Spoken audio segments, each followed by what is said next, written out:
She was 49 when she applied for a job, but the billionaire offered a life she took both. Simone was invisible at 49. Not metaphorically, actually invisible. The interviewer's eyes, everyone's eyes, had been sliding past her for 8 months, 73 applications, 12 interviews, 0 offers. Overqualified was code for too old. Not the right fit, meant too expensive to keep around. This controller interview was her last chance before the bank took her condo. Then, she walked into Daniel Carter's office, 38, billionaire. Built a tech empire most people only read about. He should have been checking his phone, should have let HR handle this. Instead, he looked up from her resume and went completely still, asked her a question. She answered safe, rehearsed, and he leaned forward like she'd said something profound. No. What do you actually think? Her throat tightened. When had anyone last cared what she actually thought? She answered honestly. Forgot to be careful. He offered her CFO, not controller, chief financial officer. Why would a 38-year-old billionaire want a 49-year-old woman nobody else would hire? Welcome to our channel, where we bring you emotional stories that stay with you. If you're new here, hit subscribe and the notification bell so you never miss a story. And if you're returning, thank you.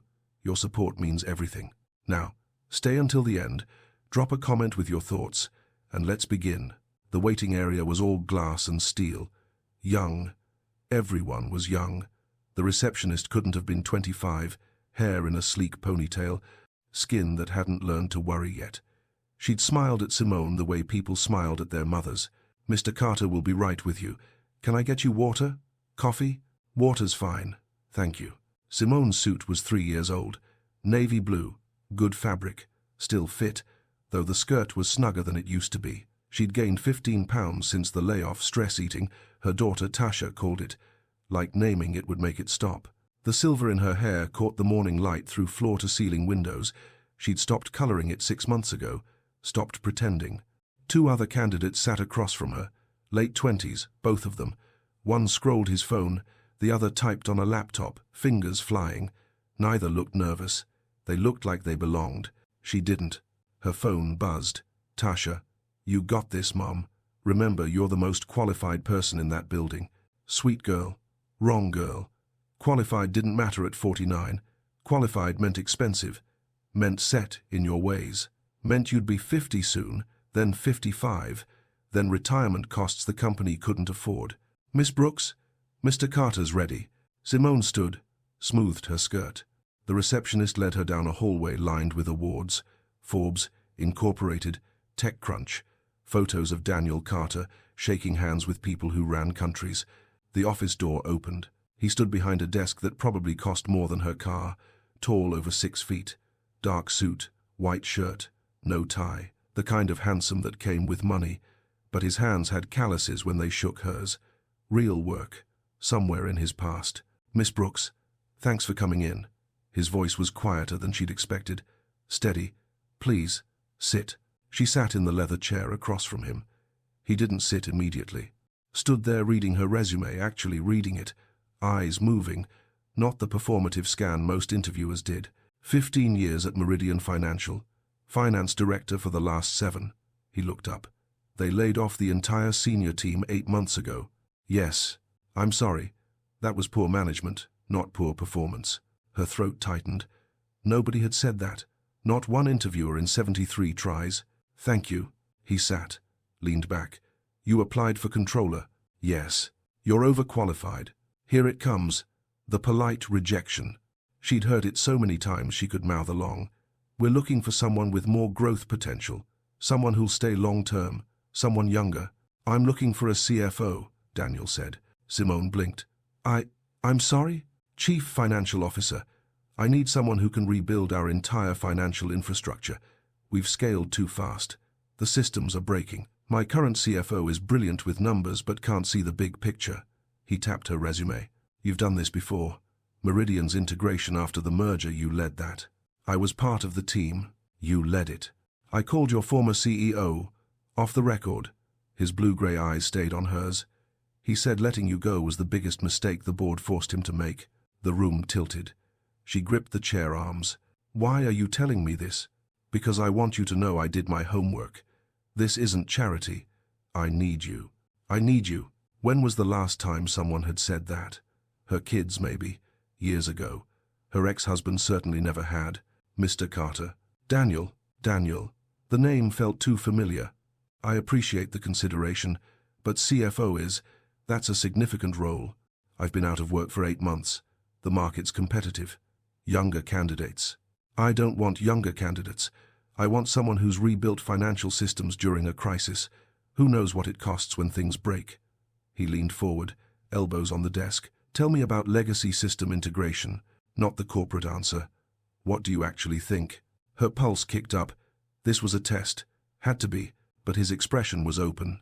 Waiting. She forgot to be safe. Most companies treat legacy systems like embarrassing relatives. They want them gone but don't want to do the work of actually transitioning.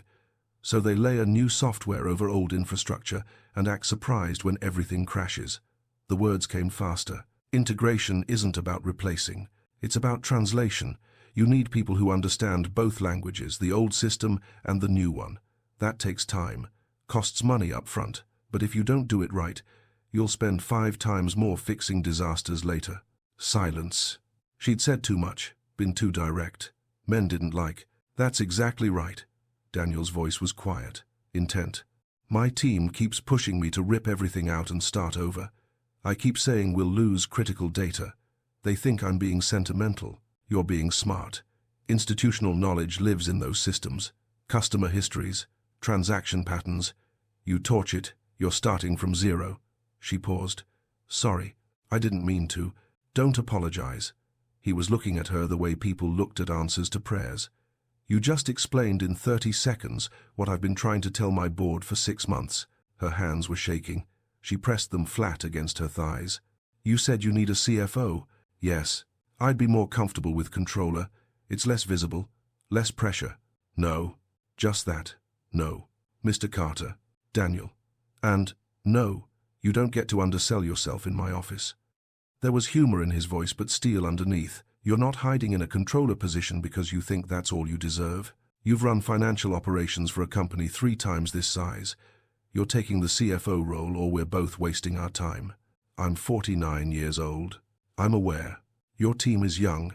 I saw them in the lobby. My team is inexperienced. There's a difference. He stood, walked to the window. Manhattan stretched out below, sunlight hard and bright. I built this company too fast, hired people because they were hungry, not because they were ready. Now I'm spending half my time managing disasters instead of building. He turned back. I need someone who's already made the mistakes, who knows how to fix things before they break. You don't know me. I know you showed up to this interview after 73 rejections. I know you rebuilt Meridian systems during a hostile merger while going through a divorce. I know your former CEO still takes your calls. His gaze pinned her. I know you're exactly who I've been looking for. The air was too thin. She couldn't breathe right. This is insane. Probably. A small smile. The offer's real. CFO. Full benefits. Salary's negotiable, but I'm guessing it's more than Meridian paid you. Equity options. Corner office. Start Monday if you want. It's Wednesday, so start next Monday. Or the one after. I'm flexible on timing. Not flexible on you. Simone stood because sitting felt impossible. Walked to the window because she needed space. The city blurred buildings, traffic, people who knew where they belonged. Why? Her reflection stared back. Older, tired. You could hire someone younger, cheaper, someone who'll stay for 20 years. I don't want someone for 20 years. I want someone who can fix my company in 2. His reflection appeared beside hers, close but not crowding. And I'm not interested in cheaper. I'm interested in best. She turned. He was too close. She could see the faint lines at the corners of his eyes. Smell coffee and something clean soap, maybe. Good soap. I'll need to think about it. Of course. This is a lot. Yes. I might say no. You won't. No arrogance. Just certainty. But take the time anyway. I'll have my assistant send the formal offer by end of day. He walked her to the door, shook her hand again. His grip was warm, firm, and lingered half a second longer than professional. Simone, her first name in his voice. I meant what I said. I need you. This company needs you. Don't make me beg. The door closed behind her.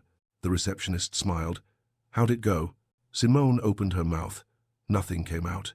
She walked to the elevator in a daze, pressed the button. The doors opened and a woman stepped out, late 20s, blonde, model tall in heels that could kill. She glanced at Simone with the particular dismissal beautiful young women gave invisible older ones. Then she walked straight toward Daniel's office. The elevator doors started to close. Simone caught them, watched. The blonde didn't knock, just opened Daniel's door like she owned it. "Danny, we need to talk." The doors closed. Simone rode down 47 floors with her heart in her throat. She sat in her car for 20 minutes before her hands stopped shaking enough to drive. Quick pause if you're feeling this story. Hype it so others can find it. Comment where you're watching from. Now, back to the story. The email arrived at 4:47 p.m. Simone sat at her kitchen table, small, scratched, the same one she'd had since Marcus was in elementary school. Her laptop was open to job boards she'd refreshed so many times the pages loaded from memory. Subject: CFO offer, Carter Capital. Her finger hovered over the trackpad. Tasha was at grad school. Marcus was at work. The condo was silent except for the neighbor's dog barking through thin walls. She'd lived here 18 years, raised 2 kids here, paid the mortgage on time every month until the severance ran out. She had 6 weeks left. Then the bank would start proceedings. She opened the email. The salary made her eyes water. The equity package made her set the laptop down and walk to the bathroom and splash cold water on her face. This was real. Daniel Carter was offering her more money than she'd made at Meridian, offering her a C-suite position, offering her a future. The blonde's face flashed through her mind. The way she'd walked into his office like she belonged there. "We need to talk."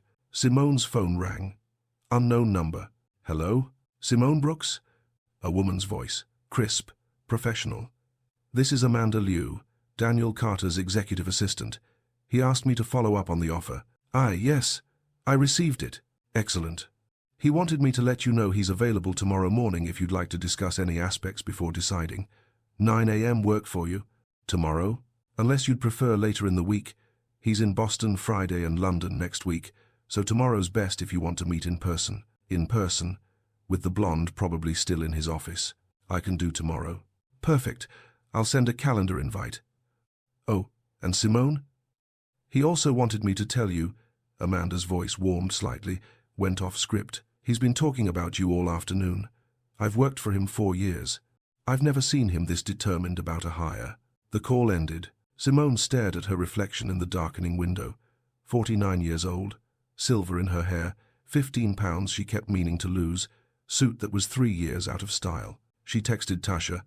They made an offer. 3 dots appeared immediately. Then, "Holy shit, Mom." Then, "Sorry for cursing, but holy shit." Then, "What did you say?" Simone typed. "Meeting tomorrow to discuss." Tasha, "You're going to say yes, right? Right?" Simone set the phone down without answering. She heated up leftover chicken, her mother's recipe, the one with paprika and garlic powder, the smell that meant home. Ate standing at the counter, washed the dish, dried it, put it away. The condo was too quiet. She called her mother. "Baby girl, how'd the interview go?" "He offered me CFO." Silence. Then, "Say that again." "Chief Financial Officer." Mom, the salary." "How much?" Simone told her. Her mother made a sound between a gasp and a prayer. "Sweet Jesus. Baby, when do you start?" "I haven't said yes." "Why the hell not? He's 38. "Mama. So? So I'm 49. His office is full of people who look like they just graduated. And there was this woman," Simone's voice caught. "This blonde woman. Young. Beautiful. She walked into his office like she owned it." "She his wife?" "I don't think so." "Then why do you care?" "I don't. I just—" Simone pressed her forehead against the cool cabinet. "What if this is a mistake? What if I take it and I can't do it and everyone's looking at me like I'm someone's diversity hire?" "Stop." Her mother's voice was steel. "You listen to me. Simone Renee Brooks. You are the smartest woman I know. You raised 2 good kids by yourself. You kept that house. You survived your husband leaving and your company downsizing and 8 months of people telling you weren't good enough. And now some billionaire who could hire anybody is saying he needs you, specifically you. So you're going to walk into that office tomorrow and you're going to negotiate for more than he offered, because that's what powerful women do." Simone's eyes burned. "I'm scared." "Good. Means it matters."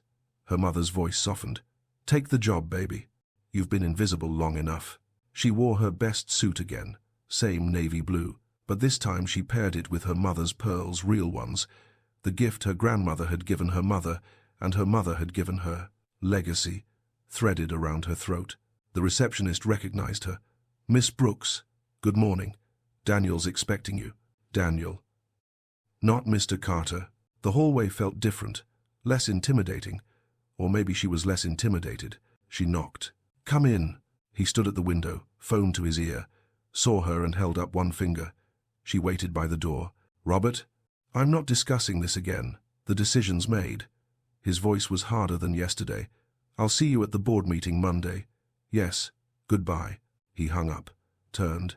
The hardness melted when he saw her. "Simone, thank you for coming back. Your assistant said you wanted to discuss the offer. I wanted to make sure you didn't have questions or concerns." He gestured to the sitting area, couch and chairs, less formal than the desk. "Coffee, please." He poured from a carafe on the side table, handed her a mug. Their fingers brushed. She pulled back too fast and coffee sloshed. "Sorry." "Don't," he smiled. "I'm nervous too." "You're nervous?" "You might say no. That makes me very nervous." He sat across from her, not beside her, giving her space. "Tell me what you're thinking. The offer is generous." "But?" She set the mug down. "Who was the woman yesterday? The blonde who came into your office?" His expression shifted. "Jessica, are you involved with her?" "No. We dated 2 years ago. She works at a marketing firm we've partnered with. She has opinions about my hiring decisions." "Opinions like?" "Like she thinks I should hire her brother for CFO." His jaw tightened. "I told her no yesterday.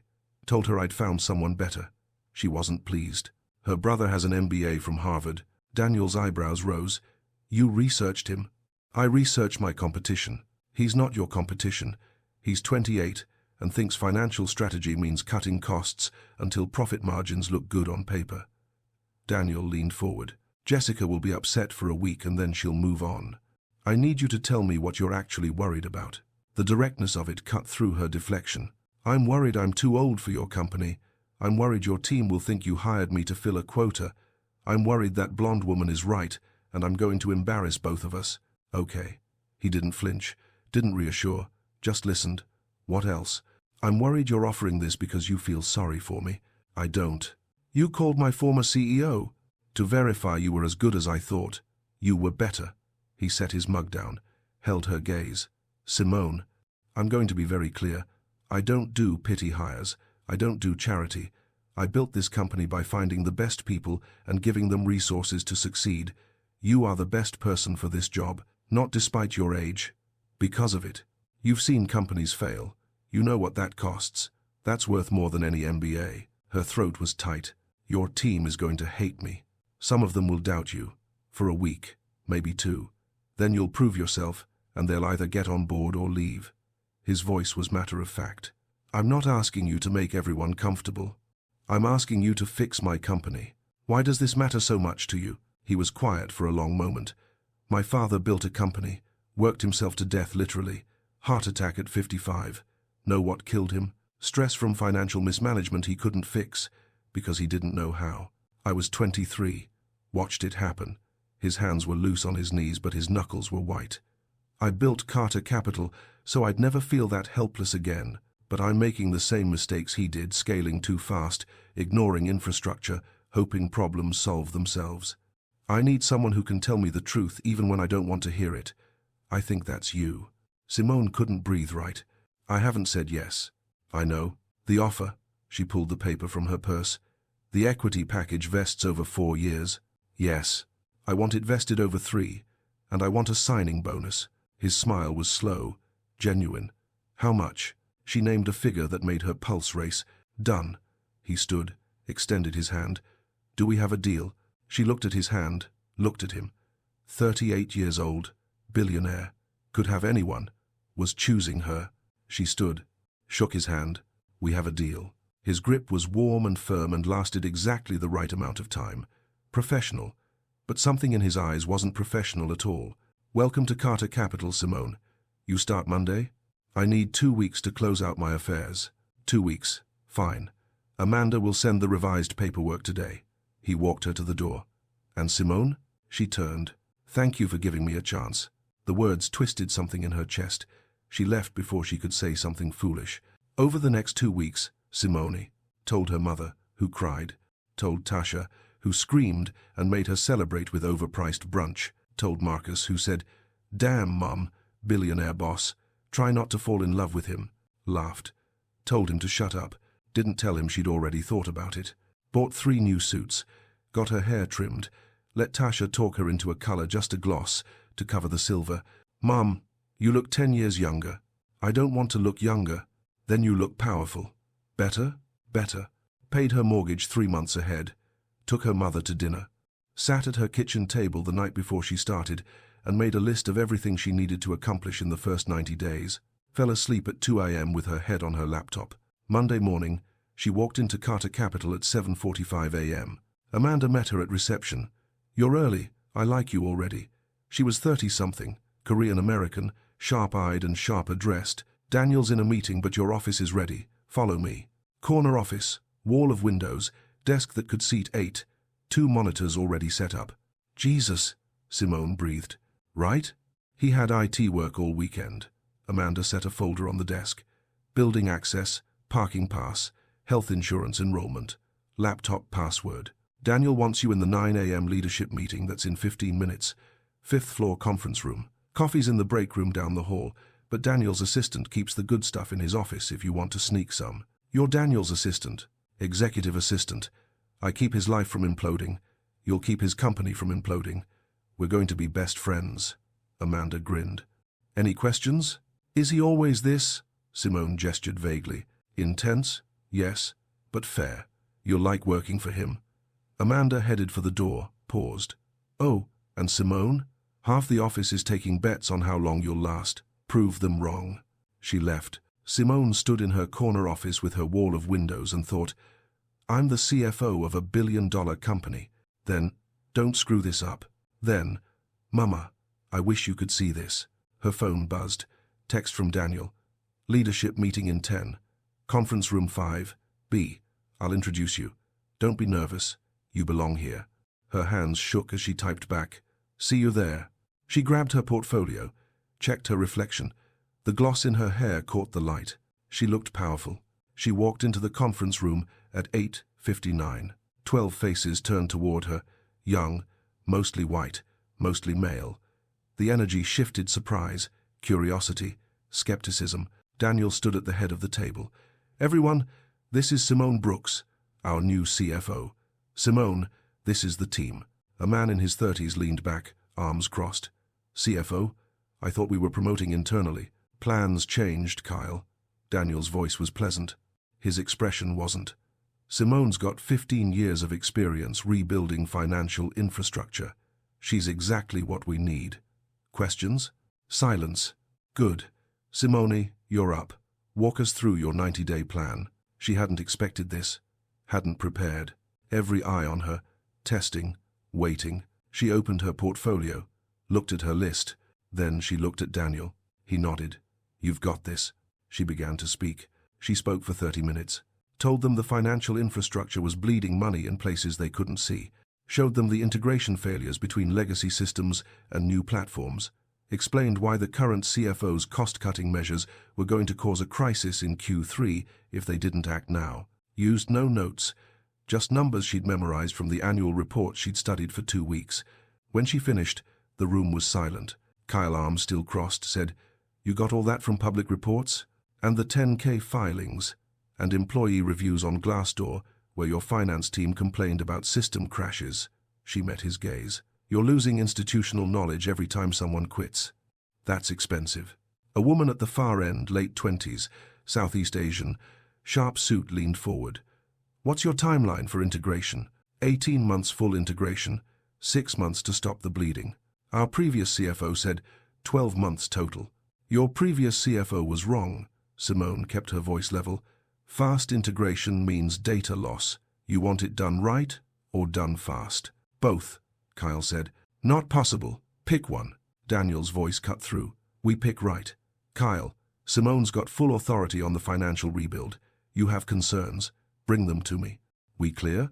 Kyle's jaw tightened. Clear. The meeting ended. People filed out. A few nodded at Simone. Most avoided eye contact. The sharp-suited woman stopped. "I'm Priya Sharma, VP of Operations." That was impressive. "Thank you. Kyle's going to make your life hell, though. He wanted the CFO position, I gathered." Priya smiled. "Good luck. You'll need it." She left. Daniel waited until the room was empty. "You okay?" "Kyle hates me." "Kyle hates everyone. Don't take it personally."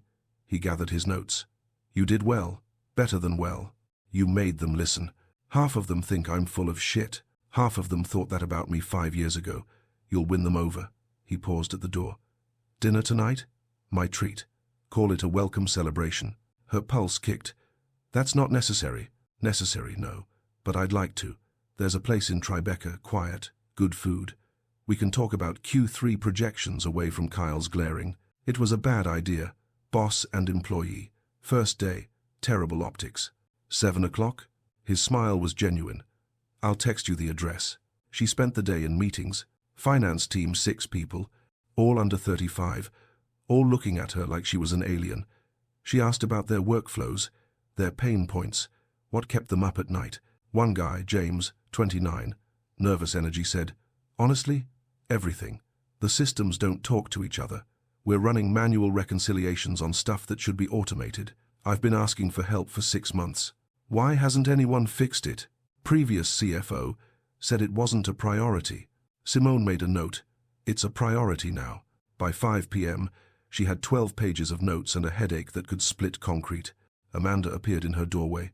"You survived day 1. Impressive." "Barely. Daniel's still in meetings, but he wanted me to remind you about dinner." "I remember." Amanda's smile was knowing. "He doesn't usually do welcome dinners. I'm sure he's just being polite." "Uh-huh. Sure." Amanda left. Simone sat in her corner office and watched the sun set over Manhattan and thought about all the ways this could go wrong. The restaurant was small, intimate, candlelight and exposed brick, and the kind of quiet that came from being expensive enough to keep out crowds. Daniel was already there. He'd changed dark jeans, navy sweater, casual in a way that probably cost more than her rent. He stood when she approached. "You came. You invited me. I thought you might change your mind." He pulled out her chair. "How was the rest of your day?" "Overwhelming. Your finance team is drowning." "I know. That's why you're here." The waiter brought menus. Wine list. Daniel ordered a bottle without looking, something French, something she'd never heard of. "So," he said when they were alone again, "first impressions? Your team doesn't trust me. Yet, Kyle actively hates me. Kyle actively hates mornings, Mondays, and anyone who threatens his position. You're not special." Daniel's smile was slight. "Give it time." "How much time?" 90 days. You said it yourself, 6 months to stop the bleeding. They'll see results before then." The wine arrived. He poured. She sipped, smooth, rich, probably cost more per glass than she used to spend on a bottle. "This is really good. It's a 2015 Burgundy. I'm not a wine expert, but I know what I like." He watched her over the rim of his glass. "Tell me something not on your resume." "Like what?" "Like why finance? Why not something else?" She hadn't expected personal questions. "I liked numbers. They made sense. People were messy, but numbers always added up." "Do they?" "Until they don't. Then you figure out why." She set her glass down. "What about you? Why tech?" "I wanted to build something my father couldn't, something that wouldn't kill me." His voice was light, but his eyes weren't. "Turns out, I'm just as obsessed as he was. Just better at delegating." "Is that why you hired me? To save you from yourself?" "I hired you because you're brilliant, and I'm not an idiot." He leaned back. "But yes, also that." The waiter took their orders. She got salmon. He got steak. They talked about the company, about integration timelines, about Kyle's attitude problem, safe topics, work topics. But his knee brushed hers under the table, and he didn't move it, and she didn't move hers. Over the next 6 weeks, Simone rebuilt the finance team's workflows, automated the reconciliations, hired 2 new analysts, both over 40, both grateful for the chance. Presented revised Q3 projections to the board. Robert Chen, Daniel's business partner, early 50s, skeptical eyes interrupted her twice to question her numbers. She showed him the data. He went quiet, stayed late most nights. Daniel stayed late too. They'd order takeout, Thai, Indian, pizza, eat in his office or hers, talk about the company, about integration, about Kyle, who was getting worse. "He's undermining you in meetings," Daniel said one night over pad thai. "I noticed. Want me to fire him?" "No. I want to prove him wrong." Daniel smiled. "You will?" Found herself looking forward to those late nights, the way he listened when she talked, the way he laughed at her dry observations about company politics, the way he looked at her like she was the most interesting person in the room. Told herself it was just work. Knew she was lying. Week 7, Jessica showed up. Simone was in the break room, pouring coffee, when the blonde walked in. Designer dress, heels, the kind of beautiful that made other women feel invisible. "You're the new CFO, Simone Brooks." "Jessica Harding." I know who you are." Jessica's smile was sharp. "Daniel talks about me? Your name came up during my interview." "I'm sure it did." Jessica poured her own coffee, added cream. "How are you finding Carter Capital?" "It must be. Different from what you're used to." "Different how?" "Younger, faster, more competitive." Jessica's tone was pleasant. Her meaning wasn't. Daniel has very high standards. Not everyone can keep up. Simone sipped her coffee, met Jessica's gaze. "I'm keeping up fine. For now." Jessica smiled. "But you're what? Late 40s? This industry burns people out, especially people who aren't used to the pace." "I'm 49. "Exactly." Jessica threw her cup away, still half full. "Daniel needs someone long-term, someone who can grow with the company. I'm sure you're very competent, but realistically, how many years do you have left? 5? 10? The words landed like a slap. Simone kept her voice level. "Was there something you needed? Or did you just come to tell me I'm old?" "I came to pick up files for the marketing partnership.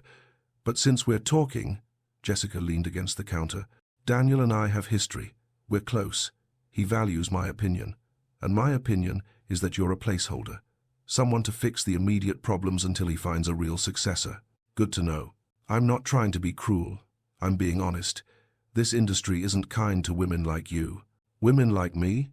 Older, past your prime. You're smart, I'm sure. But smart only gets you so far when you're competing with people who have decades ahead of them."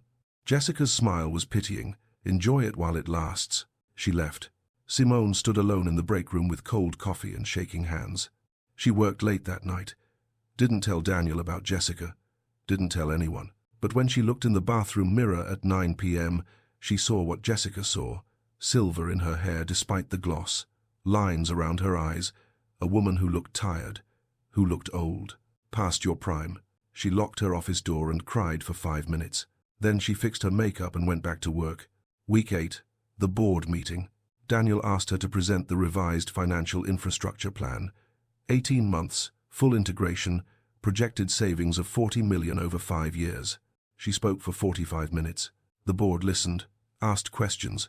Robert Chen was silent until the end. "This is aggressive," he said. "What happens if you're wrong?" "I'm not wrong.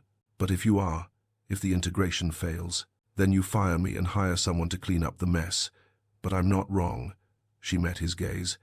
"I've rebuilt systems like this 3 times. I know what works."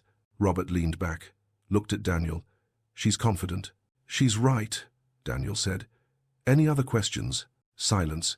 "Good. Motion to approve?" The board approved. Unanimous.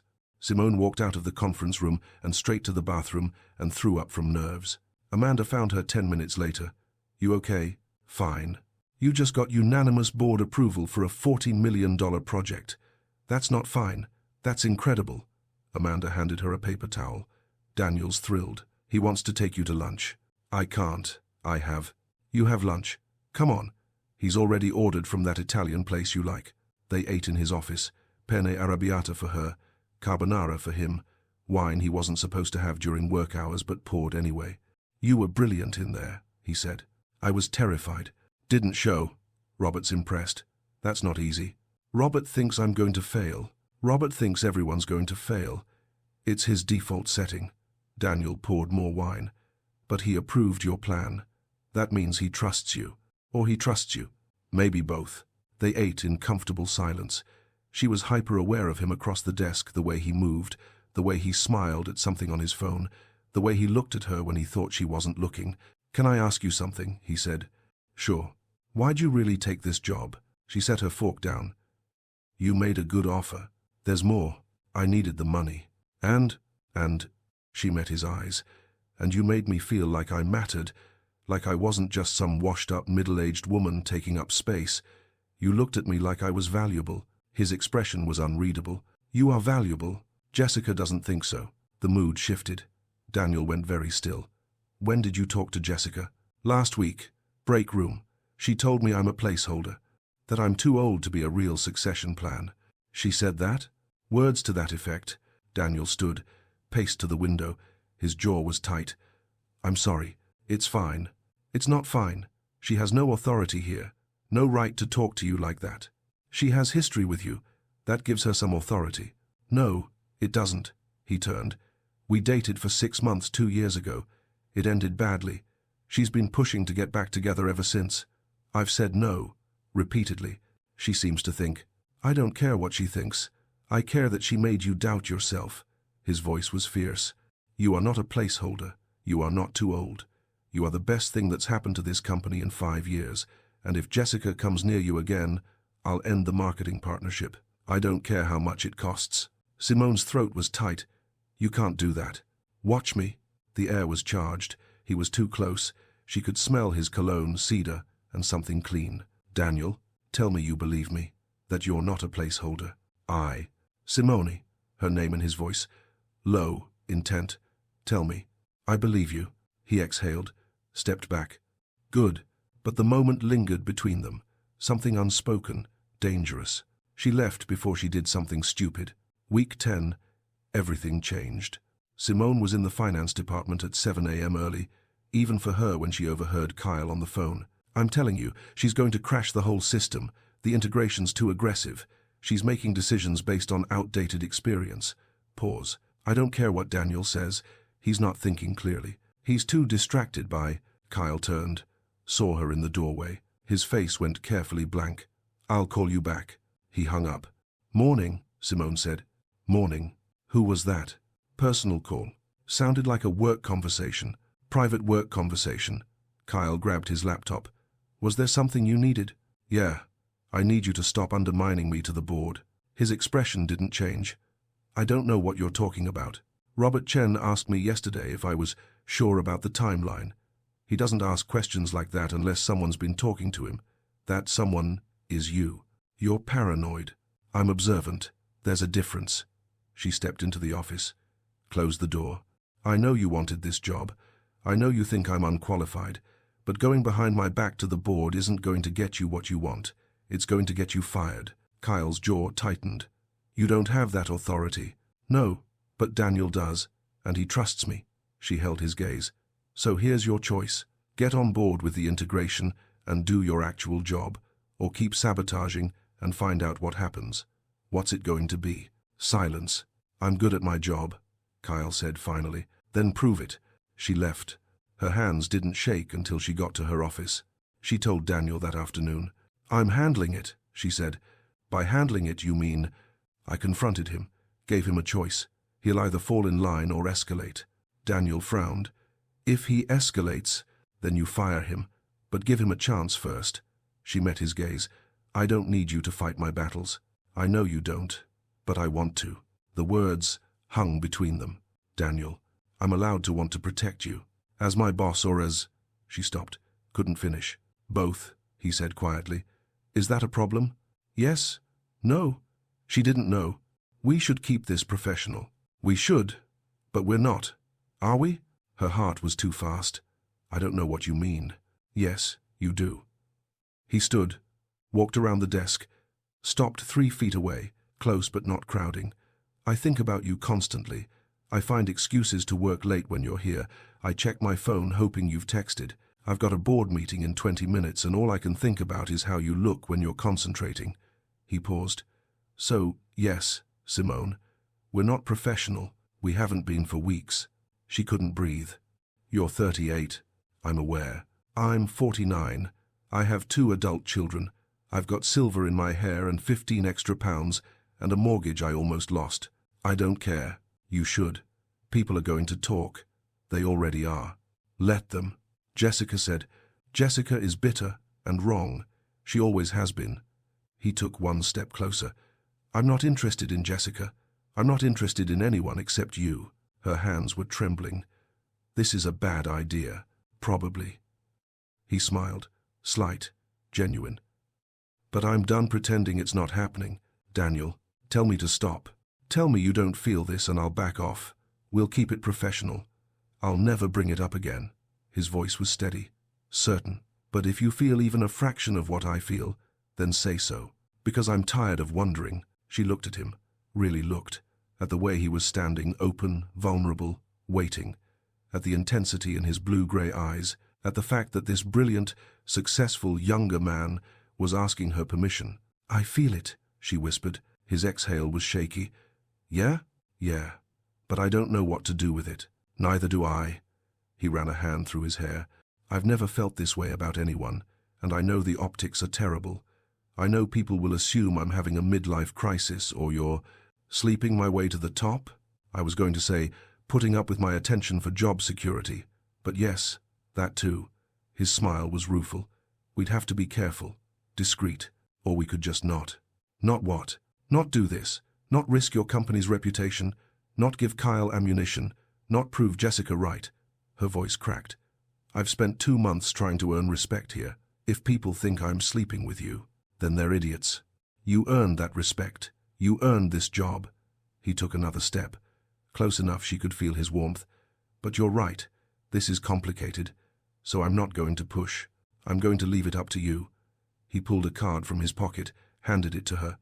That's my personal cell, not the work one. If you want this, if you want to see where this goes, text me.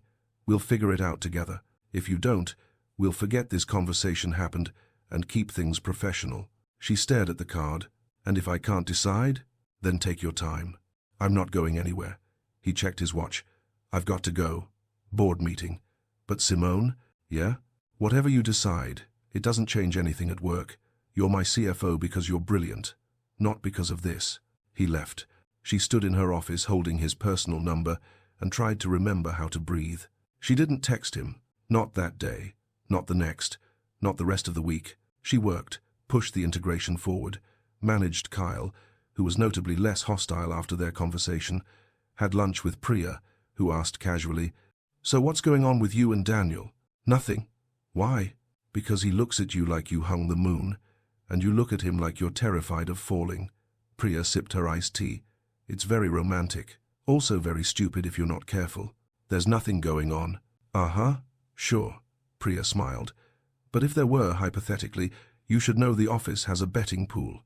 60-40, you'll be dating by New Year's. That's invasive and inappropriate." "Yes, welcome to corporate culture." Priya's expression sobered. "But seriously, Simone, if you want him, take him. Life's too short to say no to good men because you're worried what people think." Friday night, she sat at her kitchen table with the business card. Tasha called. "Mom, you sound weird. What's wrong?" "Nothing." "Liar, tell me." So she did. All of it. The late nights, the confession, the card she'd been carrying for a week. Tasha was quiet for a long moment. "Do you like him?" "That's not the point."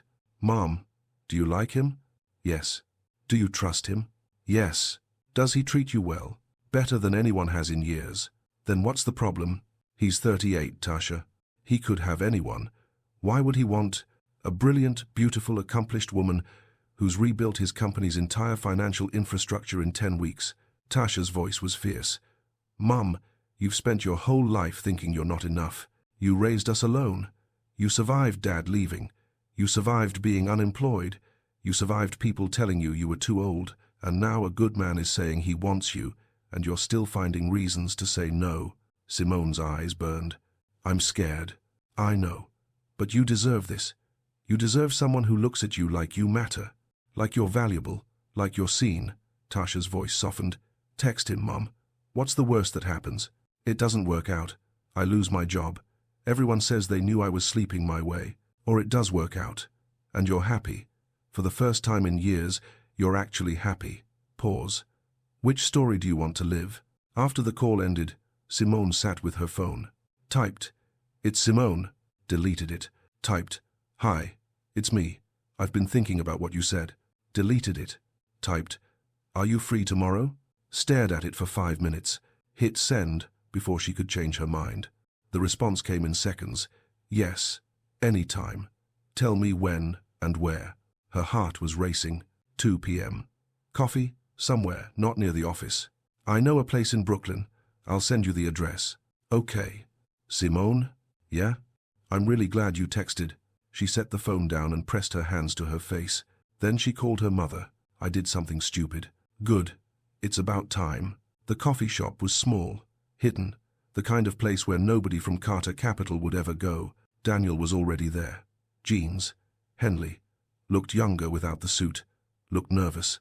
He stood when she approached. Hi. Hi. She sat. He sat. The silence stretched. I ordered you a latte, he said. I hope that's perfect. Good. Okay. He rubbed the back of his neck. I'm not good at this. At what? This. Dating. Relationships. I've spent the last 10 years building the company. Everything else kind of fell by the wayside. So why now? Why me? He met her eyes. Because you're the first person who makes me want something besides work. Because you challenge me. Because you're brilliant and funny and you don't take my shit. He paused. Because when I'm with you, I feel like myself. Not the billionaire. Not the CEO. Just me. Her throat was tight. I have baggage. 2 kids. An ex-husband. Debt I'm still paying off. I'm set in my ways. You're everything I want. His voice was quiet. Certain. I don't care about the baggage. I don't care that you're older. I care that you make me laugh. That you're the smartest person I've ever met. That you look at me like I'm human. You are human. Most people forget that. The barista brought their drinks. They sipped in silence. If we do this, Simone said slowly, we have to be smart. No public displays at work. No favoritism. No appearances of impropriety. Agreed. And if it doesn't work out, it won't affect your job, I promise. You can't promise that. I can. Because I'm not going to let you lose the career you've rebuilt over this. We're both adults. We'll handle it professionally if it ends. He reached across the table, stopped just short of touching her hand. But I don't think it's going to end. You're very confident. I'm very sure. His fingers brushed hers, tentative. So what do you say? Want to take a chance on me? She looked at their hands, almost touching. Not quite. Thought about Jessica's voice. Past your prime. Thought about Tasha's voice. You deserve to be happy. Thought about Daniel's voice. You're everything I want. She closed the distance, threaded her fingers through his. Yeah. Let's take a chance. His smile was sunlight. They dated in secret, not because they were ashamed, because they wanted it to be theirs before it became everyone else's. Dinners at restaurants in Queens and Brooklyn where tech billionaires didn't go, walks through Prospect Park. Movies in small theaters. His apartment on Sunday mornings, her place on Saturday nights. He met Marcus and Tasha 3 weeks in. Dinner at her condo, she made her mother's chicken, mac and cheese, collard greens with bacon. Daniel ate 3 helpings. Marcus pulled her aside while doing dishes. He's good, Mum. Really good. You think? I think he looks at you like you're the center of his world. And you look happy. Marcus hugged her. That's all I want. Tasha was less subtle. Cornered Daniel in the living room while Simone was in the kitchen. If you hurt her, I will destroy you. I don't care how much money you have. Daniel's voice was steady. I'm not going to hurt her. You better not. She's been hurt enough. I know. That's why I'm not going anywhere. Simone heard it through the wall, pressed her hand to her mouth to keep from crying. At work, they were careful, professional, distant, no lingering looks, no private meetings unless work-related, no hint of what existed outside the office. But Kyle was watching. Week 14, he appeared in her office. Can we talk? Sure. He closed the door. Saturday, I owe you an apology. She hadn't expected that. Okay. I've been a dick. I was angry about not getting CFO, and I took it out on you. That was wrong. He met her gaze. You're good at this. Really good. The integration's working. The team respects you. I was wrong about you. Thank you. But I want to give you a heads up. His voice dropped. Jessica's been asking questions. About you and Daniel. She thinks something's going on. Simone's stomach dropped. There's nothing. I know what you're going to say. And maybe there's nothing. But she's got connections on the board. If she starts making noise, he shrugged. Just be careful. She's vindictive. After he left, Simone sat very still. Then she texted Daniel. We need to talk. They met at his apartment that night. Jessica knows, she said. Or suspects. How? Kyle warned me. She's been asking questions. Daniel's jaw tightened. Let her ask. Daniel. No, I'm done hiding. We've been together 2 months. We're both adults. We're both single. There's nothing inappropriate about this, except I work for you. Then I'll have Robert take over your reporting. Or you report directly to the board. We'll figure it out. He took her hands. But I'm not giving you up because Jessica's bitter. It's not just Jessica. It's the optics. It's you being scared. His voice was gentle. And I get it. But Simone, I love you. The world stopped. What? I love you. I'm in love with you. Have been for weeks. Maybe since that first interview. He cupped her face.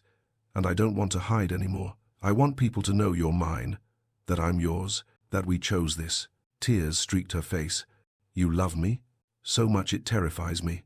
I'm 49 years old. I don't care. I come with complications. I don't care. Daniel, do you love me? Did she? This brilliant, intense, younger man who looked at her like she was everything. Yes, she whispered. God help me. Yes. He kissed her. Soft, then urgent, then desperate. When they broke apart, he pressed his forehead to hers. So we go public, together. We control the narrative. And if people think I slept my way to CFO, then they're wrong. And we prove it. He pulled back, looked at her. You've earned everything you have. Your job, your respect, your place at that company. This doesn't change that. And anyone who says otherwise can deal with me. She laughed, shaky. You're very protective. You're mine. I'm allowed to be protective. Yours? If you want to be. She kissed him again. Longer this time. Yeah, I want to be. They told the board first. Monday morning, 8 a.m., emergency executive session. Daniel, Simone, Robert, and 4 other board members in the conference room. Simone's hands were ice. Daniel stood. I've called this meeting to disclose a personal relationship. Simone and I have been dating for 2 months. It's serious. It's committed, and we wanted the board to hear it from us before anyone else. Silence. Robert leaned back. You're dating your CFO? Yes. For 2 months? Yes. And you didn't think to mention this before now? We wanted to be sure it was serious before involving the board. Daniel's voice was level. It's serious. One of the other board members, Patricia Aldridge, 60, sharp as a knife, spoke up. Does this affect Miss Brooks' performance or judgment? No, Simone said. I've maintained complete professional boundaries at work. My financial decisions are based solely on company needs. My relationship with Daniel doesn't influence my professional judgment. Can you prove that? My track record speaks for itself. The integration's ahead of schedule. We're under budget. Q3 projections are solid. I've made decisions Daniel disagreed with, and he's respected them. She met Patricia's gaze. I'm good at my job. That hasn't changed. Patricia nodded slowly. Fair enough. Robert wasn't done. What about optics? How does this look to investors, to employees? It looks like 2 adults in a consensual relationship, Daniel said. We're not doing anything illegal or unethical. Simone's not getting special treatment. If anything, I'm harder on her work than anyone else's, because I don't want accusations of favoritism. True, Simone muttered. He made me redo the Q4 budget 3 times. A few board members smiled, but Robert's expression was stone. This is a mistake. You're opening the company to liability, to gossip, to what, Robert? To the possibility that a successful man might actually want a relationship with a competent woman who happens to work for him? Daniel's voice hardened. We're not hiding. We're not apologizing. We're disclosing. As required. The board can accept it, or I can restructure reporting so Simone reports to you instead of me. That's not the point. Then what is the point? Silence. Patricia spoke. I move that we accept the disclosure, restructure reporting so Miss Brooks reports to Robert for oversight purposes, and revisit the arrangement in 6 months to ensure there are no performance issues. All in favor? 4 hands went up. Robert's hand stayed down. Then, slowly, lifted. Unanimous. Patricia looked at Simone. Don't make us regret this. I won't. The meeting ended. Outside, Simone exhaled. That went better than expected. Robert's going to be a problem. Robert's always a problem. Daniel smiled. Slight. Tired. 1 down. Approximately 300 employees to go. When do we tell them? This afternoon. Company-wide meeting. We'll be honest. Direct. Give them a chance to ask questions. They're going to have a lot of questions. Let them. He squeezed her hand. Quick, hidden. We've got this. The company-wide meeting was at 3 p.m. Everyone crammed into the largest conference room. Standing room only. The energy was confused, curious, uncertain. Daniel stood at the front, Simone beside him. Professional distance between them, but together. Thank you all for coming. I've called this meeting to share some personal news. Simone and I are in a relationship. We've been dating for 2 months. We've disclosed to the board. Going forward, she'll report to Robert for oversight to avoid conflicts of interest. He paused. I'm telling you this because I respect you, because transparency matters, and because I'm not going to hide the fact that I'm with someone I care about. Silence. Then someone in the back, James from finance, said, Are you serious? Yes. Like, actually dating? Not just actually dating. Committed relationship. Very serious. Murmurs rippled through the crowd. Priya raised her hand. Does this affect Simone's position? No, Simone said. I earned this job before Daniel and I got involved. I've maintained professional standards. My decisions are based on company needs, not personal feelings. That won't change. Kyle, standing near the front, spoke up. What if you break up? Daniel's expression didn't change. Then we handle it like adults. Simone's position isn't contingent on our relationship. If we break up, she stays CFO, unless she chooses to leave. And if people think she's getting special treatment, then they can review her work. Her results speak for themselves. Daniel's voice was firm.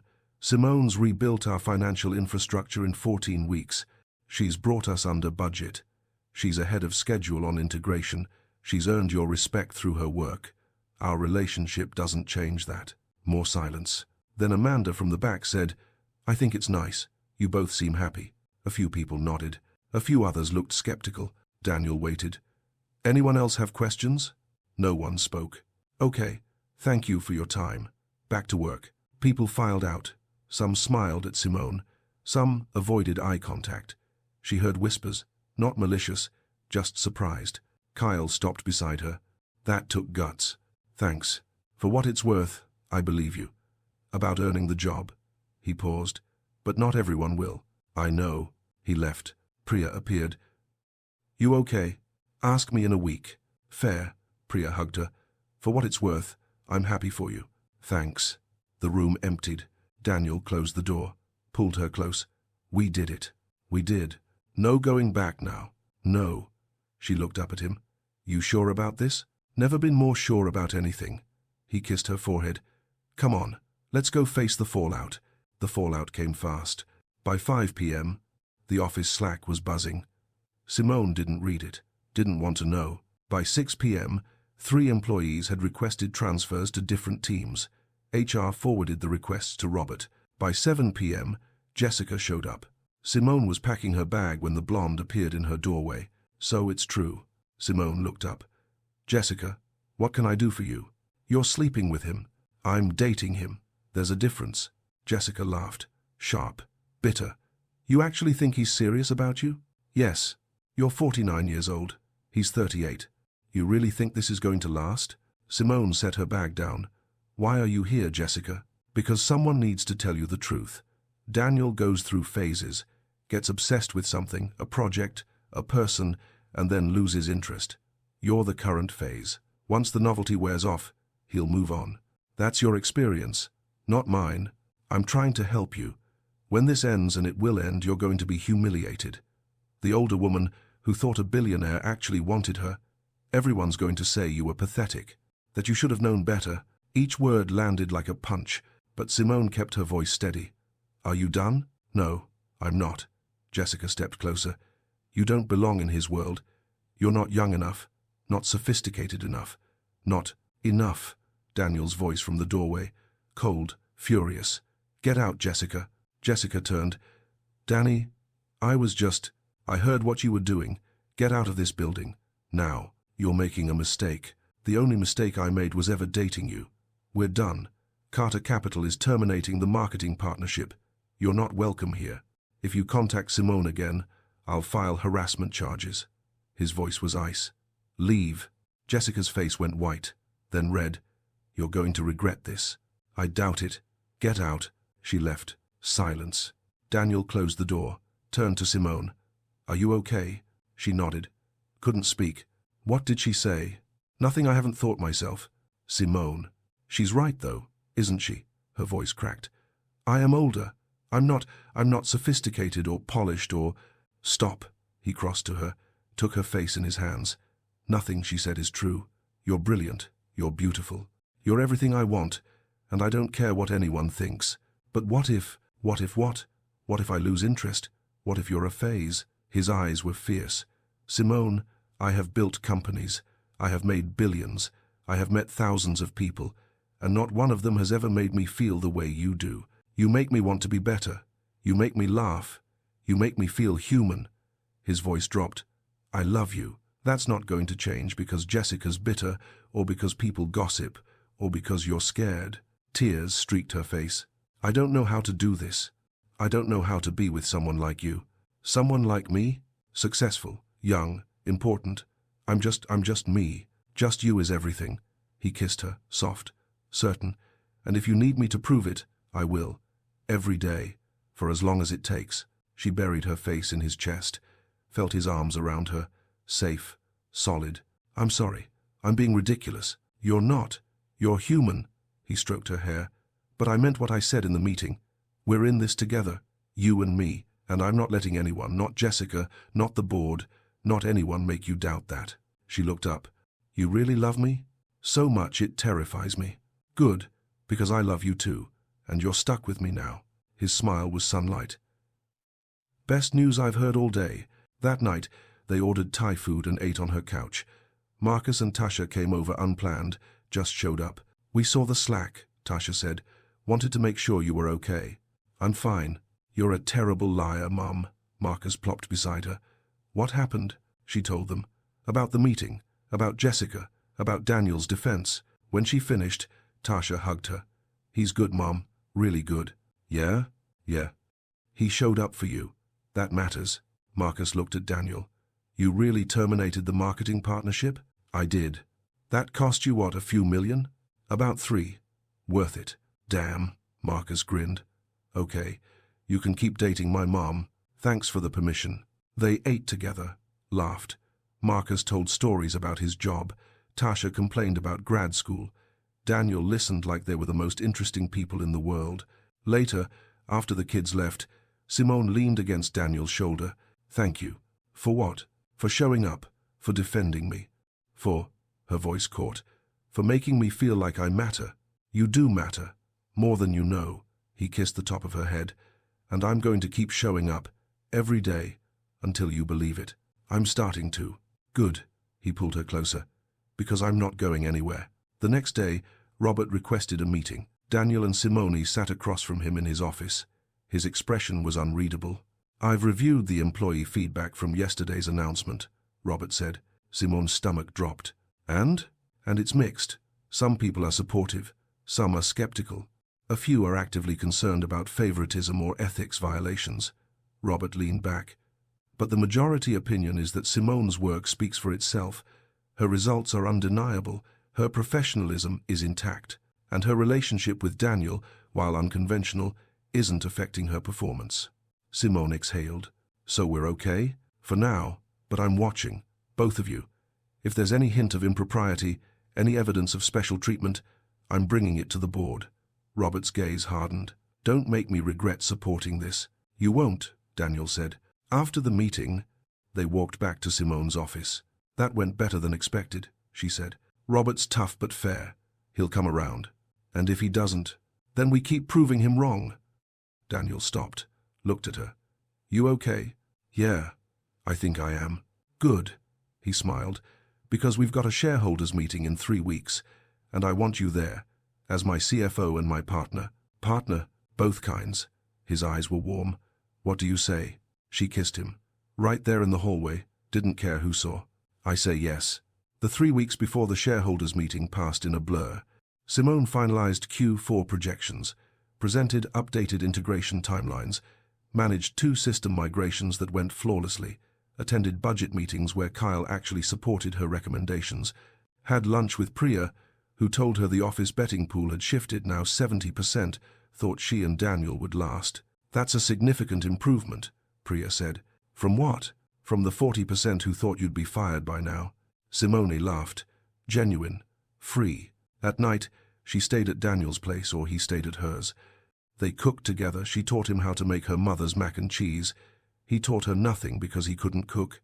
They watched movies, talked about everything, fell asleep tangled together. One Saturday morning, lying in his bed with sunlight streaming through floor-to-ceiling windows, he said, "Move in with me."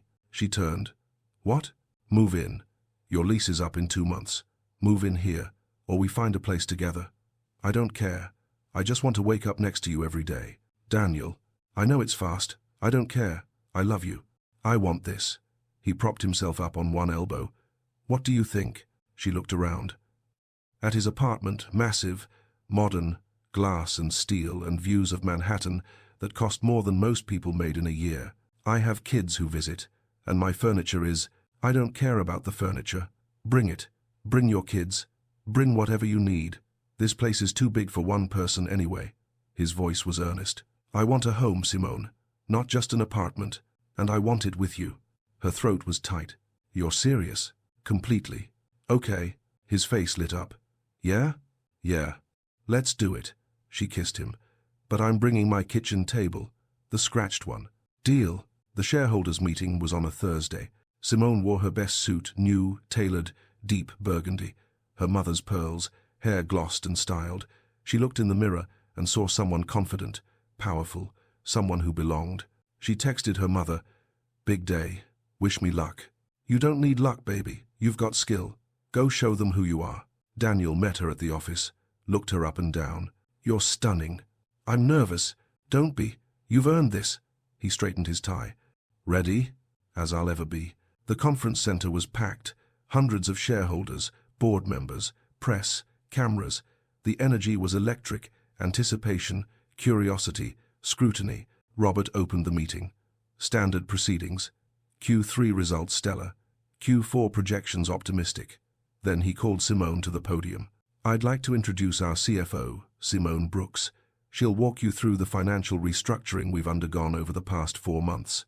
Simone stood, walked to the podium, looked out at hundreds of faces, breathed, began. She spoke for 25 minutes, explained the integration, what they'd fixed, what remained, what it would cost, what it would save, showed projections, data, results, spoke clearly, confidently, without notes. When she finished, the room applauded. Questions came fast. "How do you justify the 18-month timeline?" "Because cutting corners costs more than doing it right. We're not interested in fast. We're interested in sustainable." "What about the $3 million loss from the terminated marketing partnership?" She paused, glanced at Daniel. He nodded. "Tell them.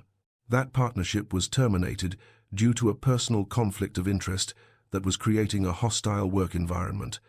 The financial loss was necessary to maintain professional integrity."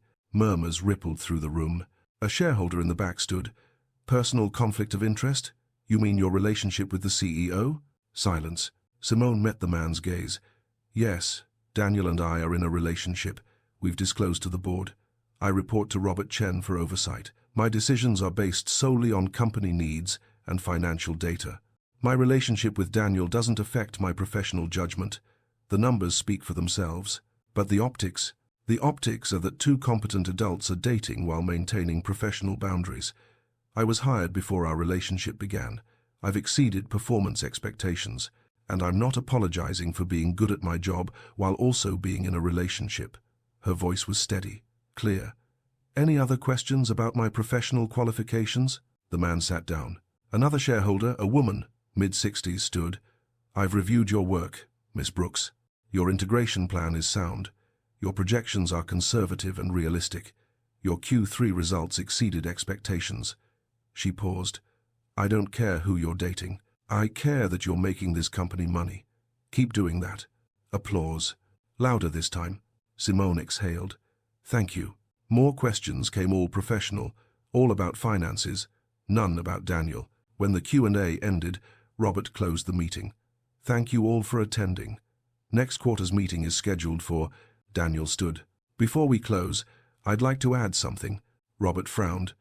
Daniel, this isn't. It'll be quick. Daniel walked to the podium. Simone stepped aside. He looked out at the shareholders. 4 months ago, I hired Simone Brooks as CFO. Best decision I've made in 5 years. She's rebuilt our financial infrastructure, saved us millions, brought us ahead of schedule and under budget. She's done everything I hired her to do and more. He turned, looked at her.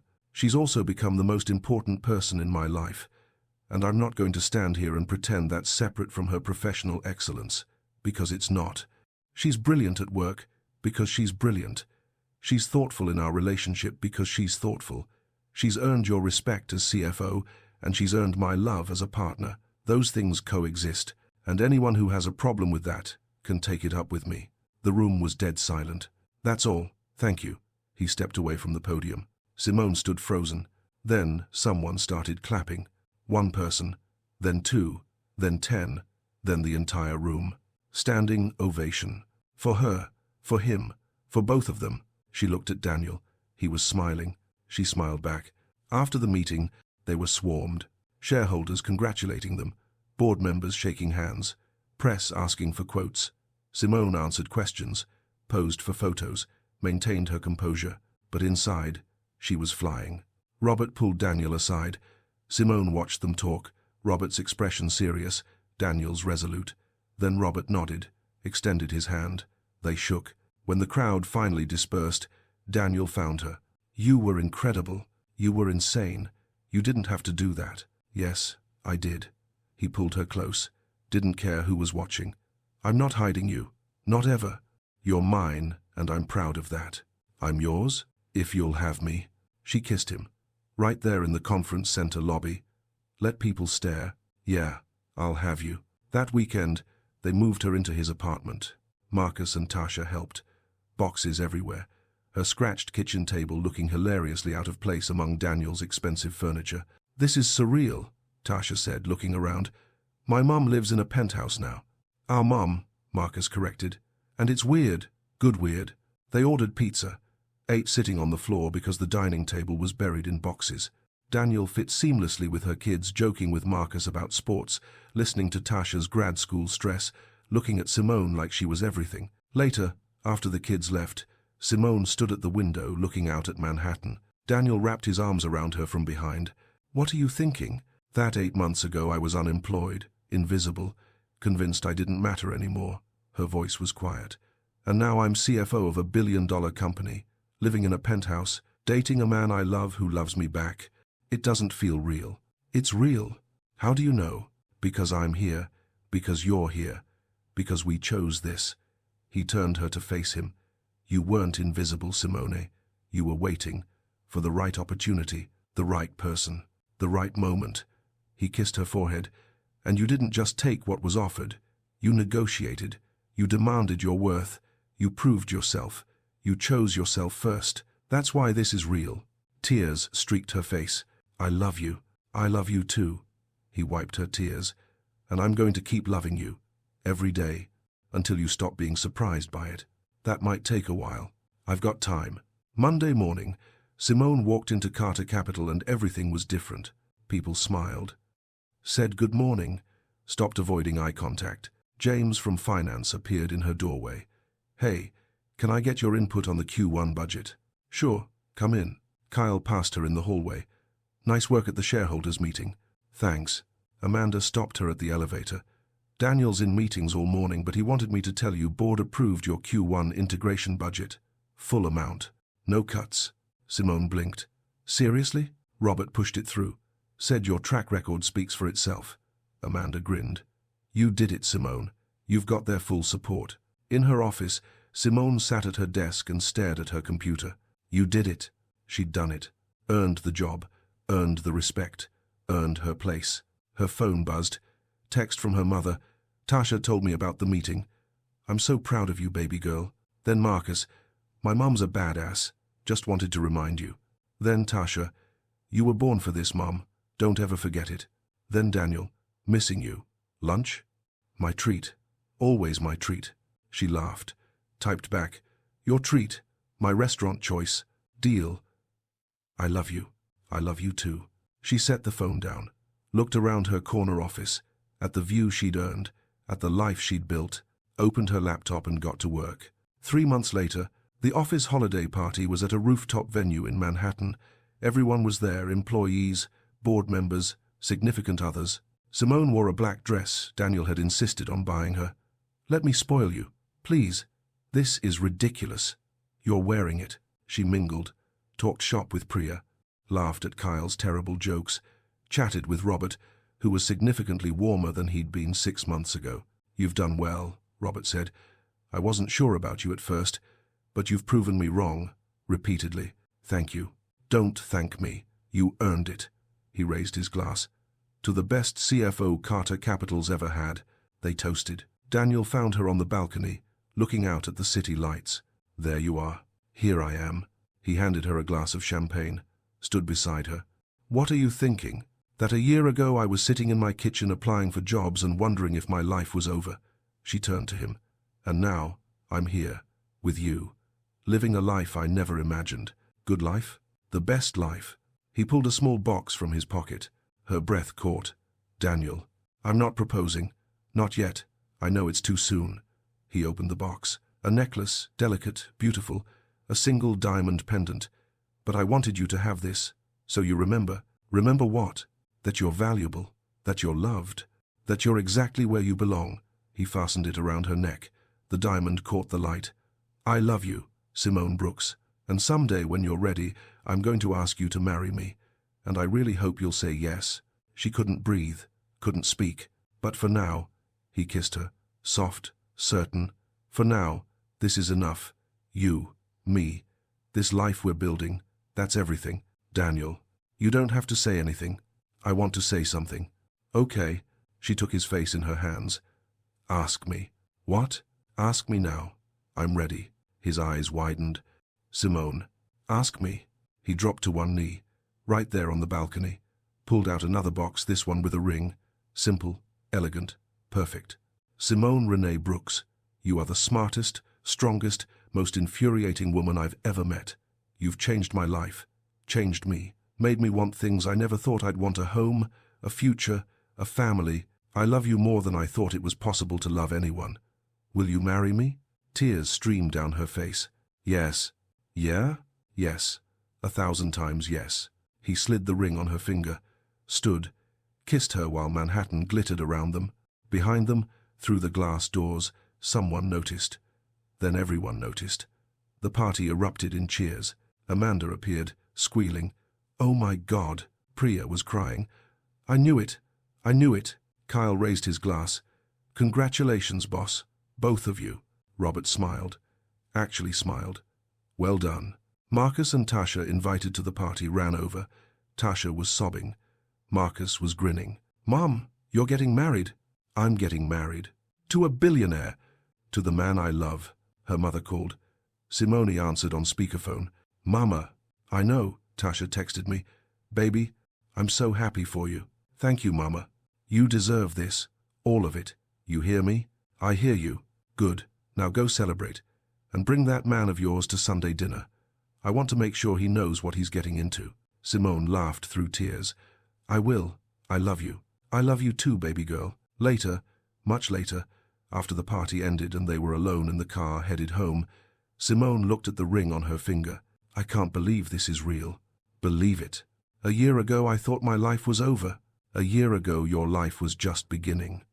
Daniel squeezed her hand. You just didn't know it yet. She leaned her head on his shoulder. Thank you. For what? For seeing me when I was invisible, for wanting me when I thought I was unwanted, for loving me when I'd forgotten how to love myself. Her voice cracked. For giving me a life I didn't know I could have. Simone. He lifted her chin. You gave yourself that life. You showed up to that interview. You negotiated for what you deserved. You proved yourself every single day. You chose to take a chance on me. You did this. I just had the privilege of being there while you remembered who you were. Who am I? The strongest woman I know, the smartest CFO in the city, the love of my life. He kissed her, and soon my wife. Your wife, she whispered. I like the sound of that. So do I. 6 months later, they married in a small ceremony. Just family, her mother cried. His mother welcomed her warmly. Marcus walked her down the aisle. Tasha was maid of honor. Daniel cried when he saw her. She wore white, he wore grey. They promised forever. At the reception, her mother pulled her aside. "You look happy, baby." "I am, Mama. For the first time in years, I really am." "Good. That's all I ever wanted for you. To remember your worth, to choose yourself, to be loved the way you deserve." She hugged her tight. "You were never invisible, Simone. You were just waiting to be found by someone worthy of seeing you."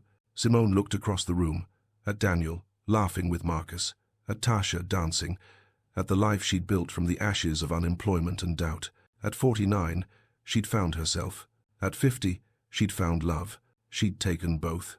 What would you rate this story? Drop 0 to 10 inches the comments right now. If this story moved you, hit subscribe for more emotional journeys every week. And if it truly touched your heart, consider leaving a super. Thanks, your support helps us create more stories like this. Every contribution, big or small, means the world. Ready for the next story? It's even more dramatic than this one. Click now. Thank you for being part of this journey.